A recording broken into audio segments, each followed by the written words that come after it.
This is the 2016 Bc Frq number 6. So we are given a Taylor series about x equals 1. There's our center. And we are given some points, f of 1, f prime of 1, and then the general derivative at any point for n greater than 2. And we want the first non-zero terms and the general term for this Taylor series. So to find it, we need to know how a Taylor series is constructed. And the center is at 1, so that's our a. So it's going to be the function at a plus the derivative at a times x minus a. And we want 4 terms, so it's going to be the second derivative at a times x minus a squared over 2 factorial. Our a's are 1s, so I'm just going to replace these with 1s right now. Make my life and your life easier. And then our 4th term is going to be our third derivative at 1 times x minus 1 cubed over 3 factorial. And the general term, I'm writing too fat. Let me scoot this over as much as I can.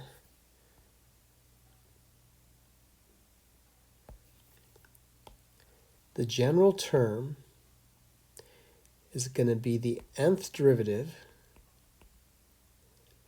at 1 times x minus 1 to the nth over n factorial. I am not giving myself enough room, but it's okay. So let's find it. Well, f at 1 is given right here. It's just 1. So that's easy. 1. And f prime of 1 is right there. That's easy. So it's going to be minus, not plus. Minus 1/2 x minus 1. And then the second derivative, we need to use this formula here to find the second derivative. So I'm going to find the second derivative at 1. So let's plug in a 2 here. That's going to be positive. 2 minus 1 is going to be 1 over 4. So we're going to get positive 1/4. And so I'm going to have 1/4 x minus 1 squared over 2 minus, I need one more term. I need the third derivative. So I'm going to say the third derivative at 1 will be, so this will be a 3. 3 minus 1, okay. Cube, that'll be negative. So we know it's negative. And then 3 minus 1, that's going to be 2. 2 factorial is 2 over 2 squared, which is 4. No, 3 squared, which is 9. So I'm going to have 2/9 for that. Okay, so let me write that down. Minus 2/9 x minus 1 cubed over 3 factorial plus dot dot dot plus, and my last one, I need the general nth derivative, which is that. So I'm going to have negative 1 to the n minus 1 factorial over 2 to the n times x minus 1 to the nth power, and we need an n factorial plus dot dot dot. There we go. That is my Taylor polynomial, the first 4 terms. Again, we're centered at the point x equals 1. And that's my answer. Okay? Now, I need to back up a little bit here. Think we're good. Think we're good. Okay. We could do a little simplifying. I just realized that 2 cancels out the 2 in there, leaving a 3. So we could simplify the numbers in front. We don't need to. Maybe I'll make it pretty for you guys. 1 minus x minus 1 over 2 plus x minus 1 squared over 8 minus x minus 1 cubed over 27 plus dot dot dot plus, and again, this is not necessary. Oh, we got more simplifying to do. Let me simplify. Okay, so if you look at that, that has one less term than that, or factor. This stops at n minus 1, so when you cancel that, everything cancels except leaving n on the bottom there. And then I think we have it. So I'm just making it prettier. Negative 1 to the n, x minus 1 to the n, over 2 the n, times n. So that's just simplified down. Okay? Part B. The Taylor series for f in about 1 has a radius of convergence of 2. Find the interval of convergence. So the radius of convergence is 2. Now, we have to understand the center, it's centered about 1. So if you're centered about 1, this converges. I will do it in a different form. 2 to the left and 2 to the right of 1. Again, the center is at 1. So you go 2 in each direction. It's going to be negative 1 up to 3. So that's going to be where it converges, but the radius doesn't tell you it happens at the endpoints. We need to test the endpoints to get the interval of convergence. So the radius does not tell you what is happening at the ends.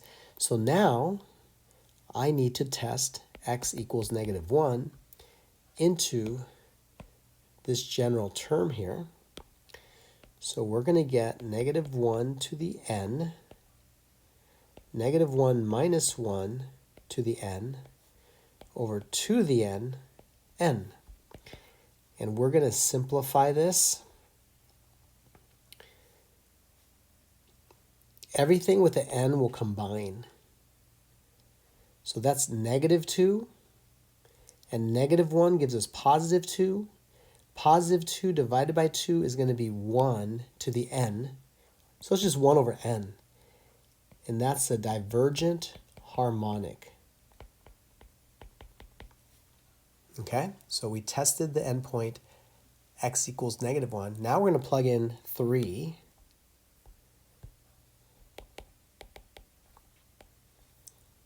So we're going to have negative 1 to the n.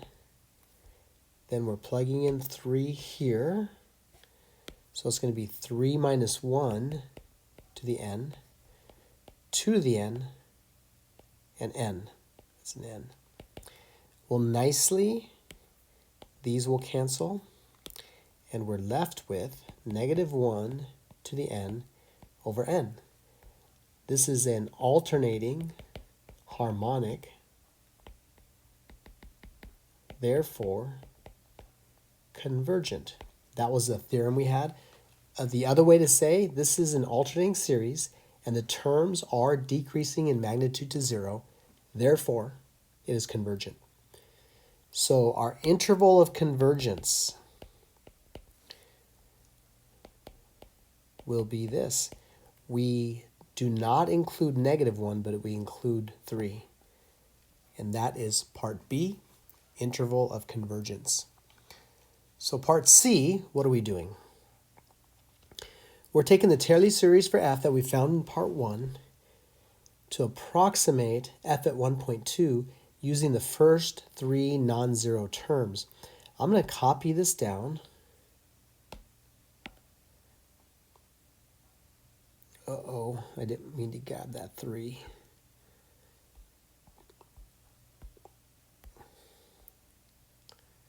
Yep, I've got that extra 3 I don't need. Okay, I'm going to use the first how many terms? 3 non-zero terms.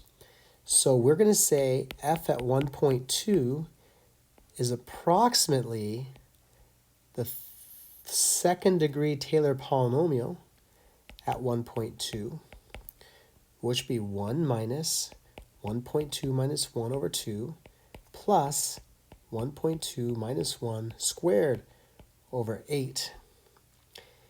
I do not simplify that. You should not simplify that because if you simplify it wrong, you get it wrong. Now, this does simplify to 9.905, but you should not. Your final answer should be unsimplified right there. You do not want to lose a point for doing something dumb. All right, part D. Show that approximation is within 1/1000th of the exact value.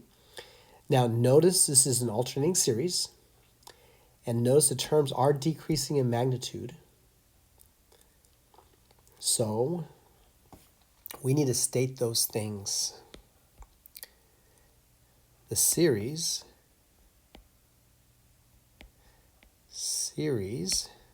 is alternating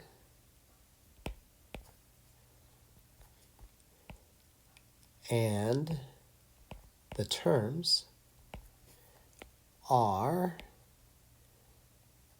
decreasing in magnitude to 0. Therefore, the error is less than or equal to the next unused term. Well, we used the first 3, so it's going to be that term right there, x minus 1 cubed over 27, absolute value of that. So that's going to be x is 1.2.